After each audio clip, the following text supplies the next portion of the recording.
है ये नरेंद्र मोदी साहब क्या कर रहे हैं।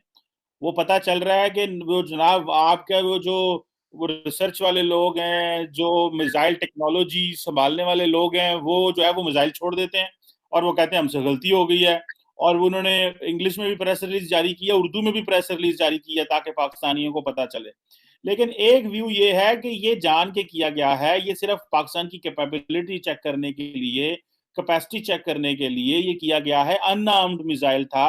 आप क्या समझते हैं? नमस्कार दोस्तों, स्वागत है आप सभी का। दोस्तों, जैसा कि आप जानते हैं कि अब पाकिस्तान के अंदर ये जो परसेप्शन है ये क्रिएट हो गया है कि इंडिया ने जानबूझकर हमारे ऊपर मिसाइल फायर किया।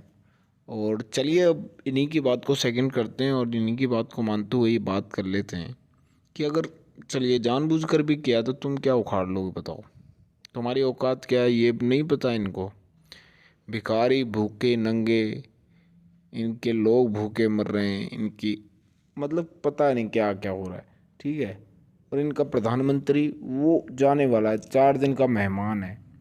पैसे हैं नहीं, कटोरे लेके भीख मांग के गुजारा कर रहे हैं, इंडिया से मुकाबला करना है। चलिए वीडियो देख। है ये नरेंद्र मोदी साहब क्या कर रहे हैं। वो पता चल रहा है कि वो जनाब आपका वो रिसर्च वाले लोग हैं, जो मिसाइल टेक्नोलॉजी संभालने वाले लोग हैं, वो जो है वो मिसाइल छोड़ देते हैं और वो कहते हैं हमसे गलती हो गई है। और वो उन्होंने इंग्लिश में भी प्रेस रिलीज जारी की है, उर्दू में भी प्रेस रिलीज जारी की है ताकि पाकिस्तानियों को पता चले। लेकिन एक व्यू ये है कि ये जान के किया गया है, ये सिर्फ पाकिस्तान की कैपेबिलिटी चेक करने के लिए, कैपेसिटी चेक करने के लिए ये किया गया है। अनआर्म्ड मिसाइल था। आप क्या समझते हैं? वैसे तो टेक्निकली बात वही होगी कि जी ठीक है जी, हुकूमत ने कह दिया है नो तो फिर नो ही है। लेकिन बात कुछ समझ नहीं आ रही, किसी के पल्ले नहीं पाकिस्तान में पड़ रही। लेकिन क्योंकि वो सॉरी सॉरी कर लिया इंडिया ने तो हम खामोश हो गए। आप कैसे देखते हैं? ये जानबूझ के सुरसरी छोड़ी गई है? बट मजे की बात ये चीमा साहब, जब 3 मिनट 47 सेकंड तक ये पाकिस्तानी एयर स्पेस में थी तो इसका इंटरसेप्ट क्यों नहीं किया? तो आप वेट कर रहे थे कि इसके गिरने का, फिर पता लगा यार इसमें बम है, पटाखा है, धमाका या खाली डब्बा है। मजे की बात है, मैं जनरल साहब से पूछूंगा सर आपको तो इसको इंटरसेप्ट करना चाहिए था, क्योंकि आपके यहाँ कोई भी टारगेट 3 से 5 मिनट दूर है। अब फिर आप कहते जी हमने रिटेलिएट नहीं किया। अब रिटेलिएट इसलिए नहीं किया, जब एक को नहीं रोक पाएगा, रिटेलिएट करते तो 100 या 1000 आ जाते, उनको कैसे रोकते? ये एक टेक्निकल विषय है। मैं तो मानता हूँ इससे मेंटेनेंस मिसफंक्शन, मैल फंक्शन जो गवर्नमेंट ऑफ इंडिया ने कहा। बट अब थोड़ा हम पर्सनल लेवल पे इसका एनालिसिस करें तो ये 2-3 पॉइंट निकल आती है। वही वाला स्टेटमेंट हो गया चीमा साहब, शेख रशीद साहब कहते जी यहाँ इंडियन सबमरीन आई थी और निकल गई, अगली बार आएगी तो अगली बार पकड़ लेंगे। भाई पहले आई थी तो वो क्यों गई? तो अब वही वाली बात है, जब ये 3 मिनट 47 सेकंड पे, तो आपने बड़ा जबरदस्त रडार का कोऑर्डिनेट दे दिया, $20,000 का चाइनीज रडार ये कोऑर्डिनेट आपको दे देगा। But what was done to intercept it within 3 minutes 47 seconds in Pakistan airspace? वो इंटरसेप्ट की नहीं, कि जवाब तो उसका चाहिए। देखिए अच्छा था ये, देखिए हमारा कोई इंटेंशन खराब नहीं था, अनाम थी इसमें, कोई पेलोड कोई कुछ नहीं था। भाई मान लीजिए अगर गलती तो गलती है, पेलोड वाला हो गया, कुछ हो गया, तब क्या करते? जब कुछ नाश होता, जब कुछ विनाश होता, तब आप बोलते हैं कि आप वेट करे थे ये फटेगा, तब पता ये लगेगा वेपन है। कि भाई अपने लोगों से, अपनी हुकूमत से कि भाई ये अगर चीज हमारे बॉर्डर में आपने देखा आ गई तो आपने इसको रोका क्यों नहीं? That's the point. ये हमें जवाब दें। आपने बिल्कुल। जवाब देना है कि आपने ये एग्रेशन किया, नहीं किया, गलती क्यों हुई? क्या इस तरह के आपके पास अनस्किल्ड लोग हैं? मतलब आप दुनिया का इतना लेटेस्ट सुपरसोनिक मिसाइल बना रहे हैं और कह रहे हैं साडे हथों छुट गया, सानू पता नहीं लगा। जो आपने बोला $70 बिलियन का डिफेंस बजट है। चीमा साहब, कुछ एनालिस्ट का कहना, मेरा देखिए मेरे को कोई इन्फॉर्मेशन नहीं है, कुछ एनालिस्ट का कहना है तो ऑफिशियल नंबर है, अनऑफिशियली बजट ज्यादा होता है, ये आप भी जानते हैं। ठीक है जी। अब तीसरी बात हमने कहा जी, एक्यूरेसी वैक्यूरेसी की बात की। अब चीमा साहब एक बात बताइए, अगर हम मार्स पे जा सकते हैं, अगर हम चांद पे जा सकते हैं, पीछे जब कोविड था हमने 22 मिसाइल टेस्ट किए जो नासा सबने माने वर 100% एक्यूरेट। तो ये तो आप नहीं कह सकते कि भाई हमें मिसाइल रखना है, चलाना आता नहीं। अब वो आपके यहाँ क्यों आता है, कैसे आता, मेल फंक्शन कैसे होता है? देखिए मेरे पास तो मिसेस खान की तरह जिन है नहीं जो भाई जिनों विनों से मैं पता लगा सकूं। टेक्निकल मेल फंक्शन था, निकल गया, नाम था। अब मैं एक, अगर आपकी वाली थ्योरी जो कह रहे हो कि भाई आपने बोला कि आप क्या पाकिस्तान की तैयारी टेस्ट कर रहे थे, मैं तो ऐसा नहीं कहता, कि आपका शक है, आप ऐसा सोचते हैं। चलिए अगर आप ऐसा सोचते हैं तो आंसर तो तभी मैंने आपको बोला कि भाई हमारे लिए, हमारे यहाँ तो 5 लेवल का मिसाइल शील्ड है दिल्ली और बॉम्बे पे, 5 लेयर का मिसाइल शील्ड है।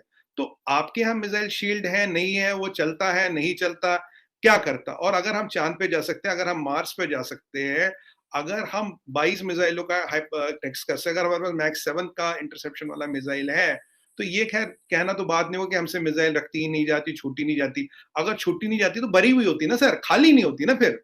वो बताएंगी अपडेट थे वो ये थे कि गवर्नमेंट की तरफ से ये कहा गया है कि जलसा होगा 10 लाख का उस दिन, और जलसे में से गुजर के जाना होगा, गुजर के जाना होगा, और इसके अलावा इस्लामाबाद की सिक्योरिटी के लिए रेंजर्स और FC तैनात रखी गई है।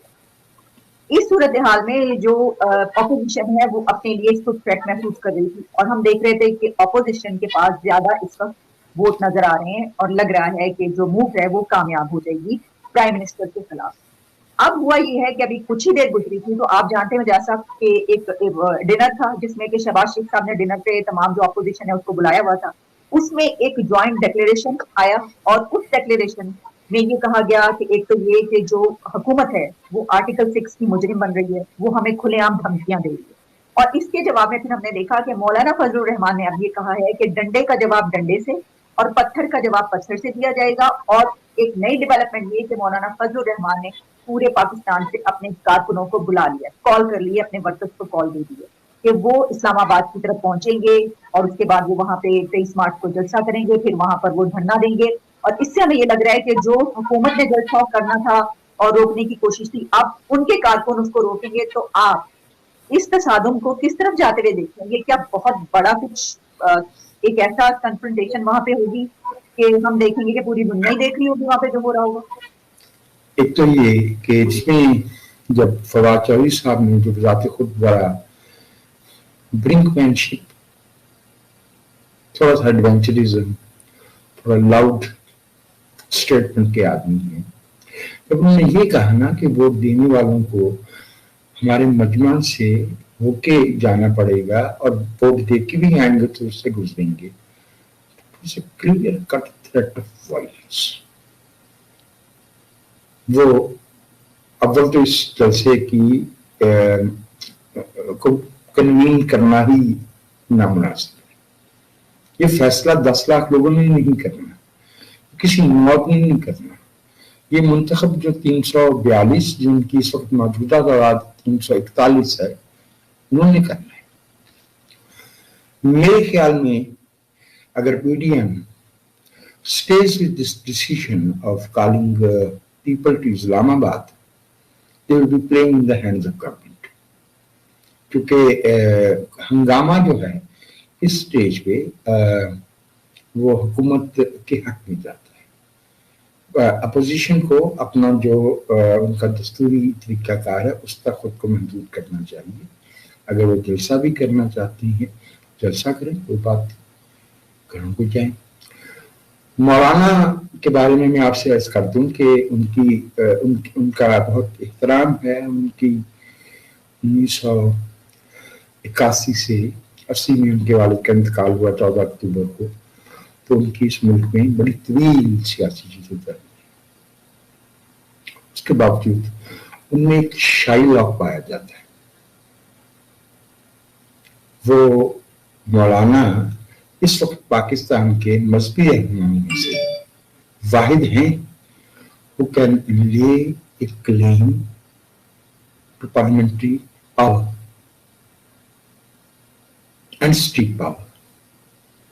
और जो इस मुल्क का मदरसा ज़हन है, मजहबी ज़हन है, वो मौलाना से उनका भले सक्रिय इख्तिलाफ भी क्यों ना हो, उसके बावजूद they hold him high in esteem, क्योंकि वो ये कहते हैं कि मौलवी हमको पार्लियामेंट तक ले गया। मौलवी तो ले गया भाई उनको पार्लियामेंट तक, 2002 में भी लेके गया। अभी देखिए ना PDM की सरबराही उनके पास। आई वुड से अपोजिशन के पार्ट पे इस तरह का कोई इज्तिमा, और खास तौर से अगर उसको प्रोलॉन्ग किया जाता है या किसी भी तरह से वो वायलेंस की तरफ जाता है या तसादुम की तरफ जाता है, it will be absolutely disasters for democracy.